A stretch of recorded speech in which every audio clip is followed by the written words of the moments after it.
Fala aí pessoal, beleza? Sejam bem-vindos a mais um vídeo aqui no canal do Lupão.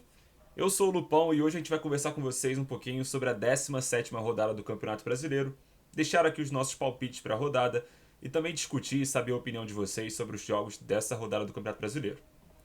Bom pessoal, aqui temos a tabela do Campeonato Brasileiro, como vocês conseguem ver, o Botafogo segue líder, o Palmeiras é o segundo colocado empatado, só perde apenas pelo número de gols feitos, 27 contra 25.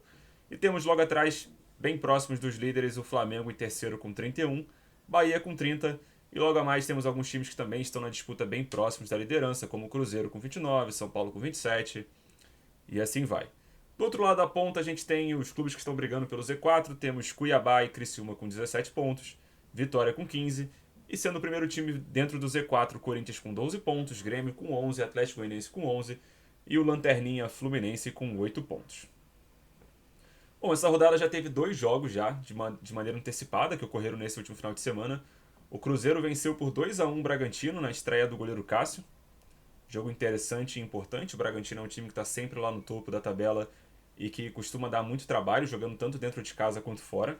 E o Cruzeiro conseguiu manter a boa fase positiva, né? Chegou à terceira vitória seguida e já está na quinta colocação. Lembrando que o Cruzeiro tem um jogo a menos do que os outros times, apesar de já ter jogado na 17ª rodada.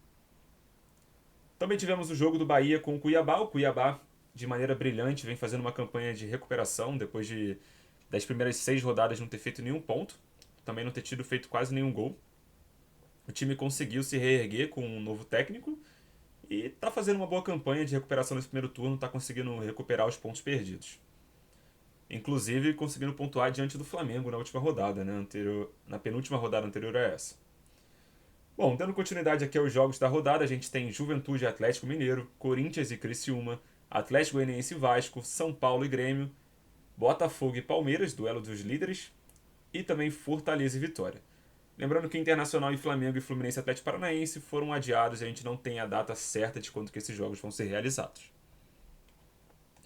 Bom, pessoal, separei aqui para vocês os palpites do pessoal do GE em relação aos resultados. Aqui já tivemos dois resultados que já aconteceram, né? Como eu disse, somente o Rodrigo Coutinho aqui não acertou que o Cruzeiro venceria o Bragantino. E todo mundo conseguiu errar em relação a Bahia e Cuiabá. Um jogaço de bola, o Isidro Pita teve várias oportunidades de fazer o gol, o goleiro Marcos Felipe do Bahia fez uma grande partida. E o Cuiabá saiu vitorioso no final.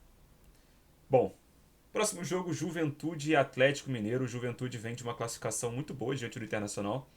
Apesar do Internacional estar em crise e ter demitido o técnico, um ponto importante nesse jogo é de se considerar é que o time do Juventude é muito forte dentro de casa, né? Já aprontou algumas situações, venceu recentemente o Grêmio, venceu recentemente o Flamengo.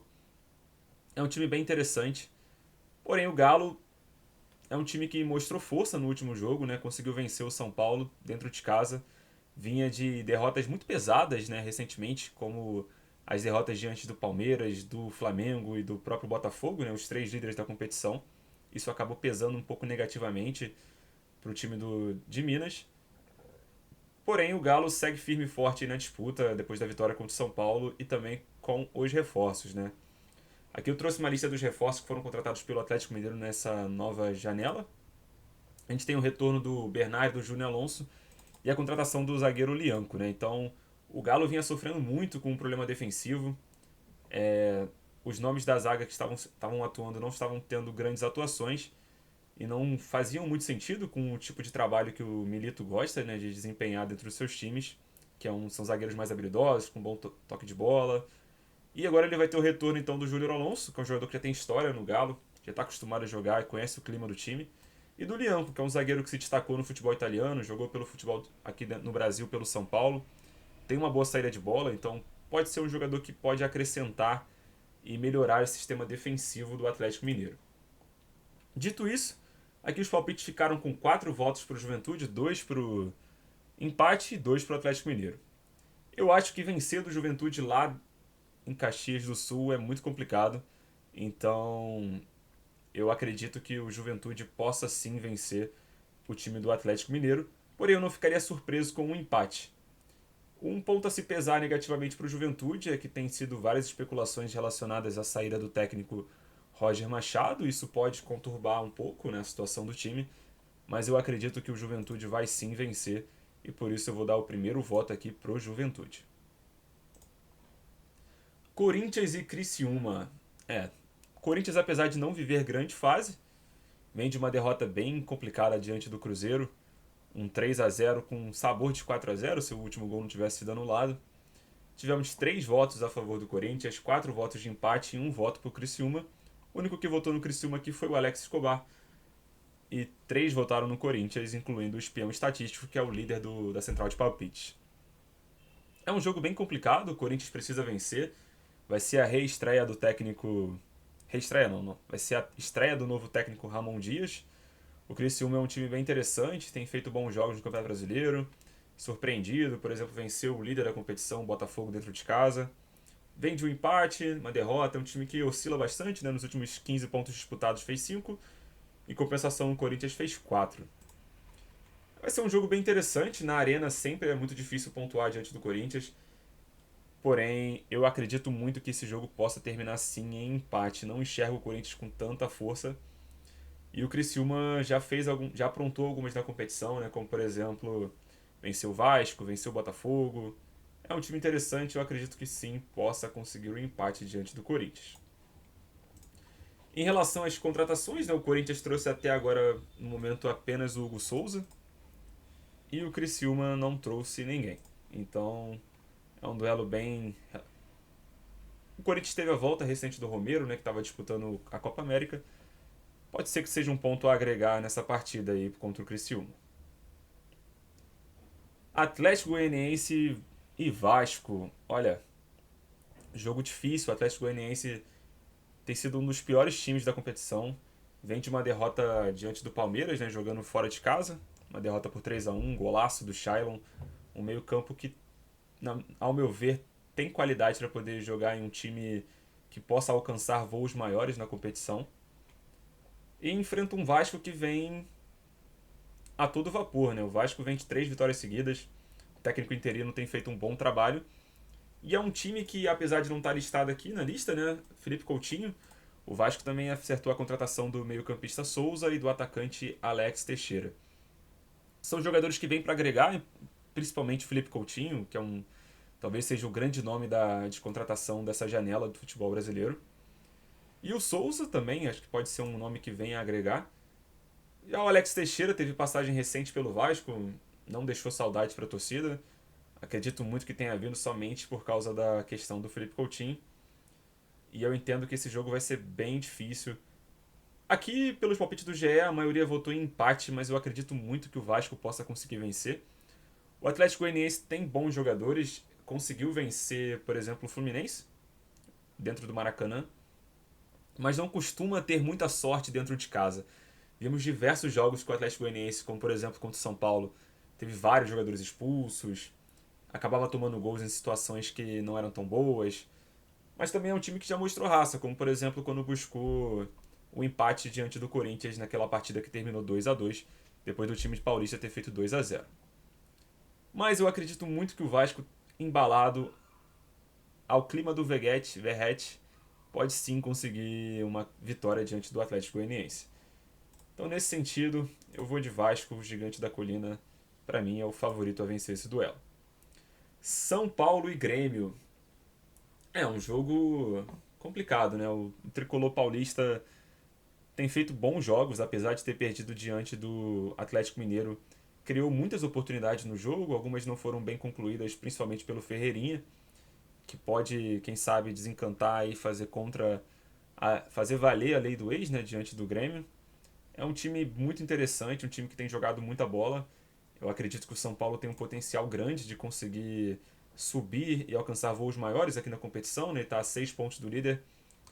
Mas, por exemplo, se a gente tiver um empate entre Botafogo e Palmeiras, o São Paulo ele pode chegar, por exemplo, a ficar a 4 pontos apenas do primeiro colocado. É um time que tem futebol.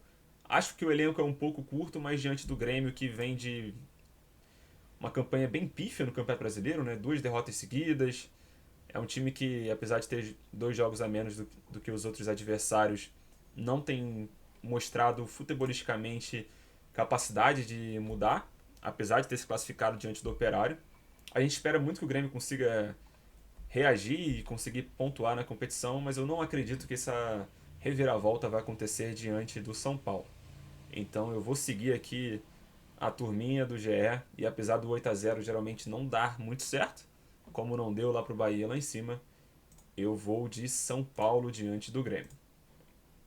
O São Paulo que não trouxe ninguém até o momento, o Grêmio trouxe o zagueiro Gemerson, trouxe o Rodrigo Caio um pouquinho antes, né? Já vinha atuando já que não tinha contrato ativo com nenhum outro clube antes da janela.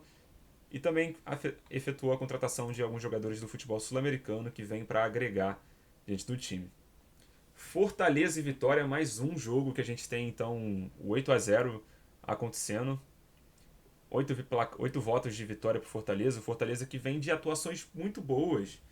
De fato, o Fortaleza vem de atuações muito boas, vencendo o Flamengo dentro do próprio Maracanã, com autoridade, apesar do Flamengo ter feito um primeiro tempo com muita ofensividade. O time do Fortaleza se mostrou muito bem estruturado taticamente e conseguiu vencer. Conta com a estrela do Lucero, Gato Lucero, né, que tem feito grandes partidas e tem sido o grande nome desse time do Fortaleza na competição. E o Vitória fez um jogo bem complicado, bem forte diante do Botafogo, mas não conseguiu vencer. É um time que produz muito pouco ofensivamente. Então, nesse duelo, nesse clássico do Nordeste, eu acredito que o Fortaleza seja sim favorito e por isso eu vou já colocar aqui Fortaleza como favorito.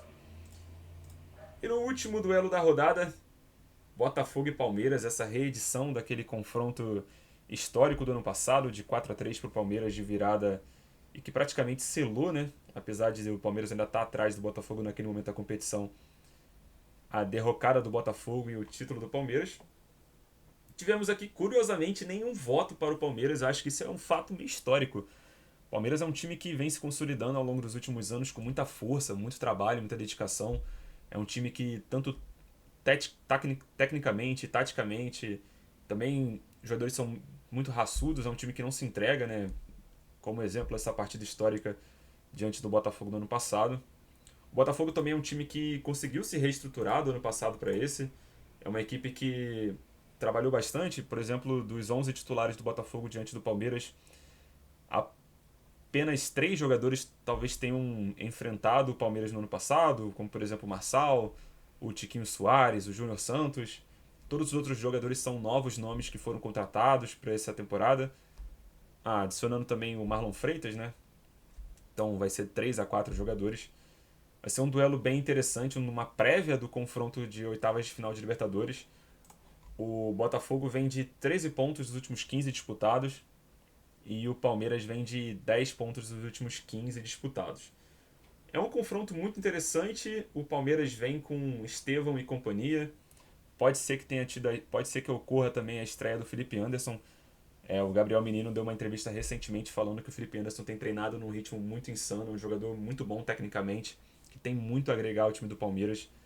O Botafogo também teve algumas contratações na janela, né? Contratou o volante Alan, com passagem pela seleção brasileira e também pelo futebol italiano no Napoli.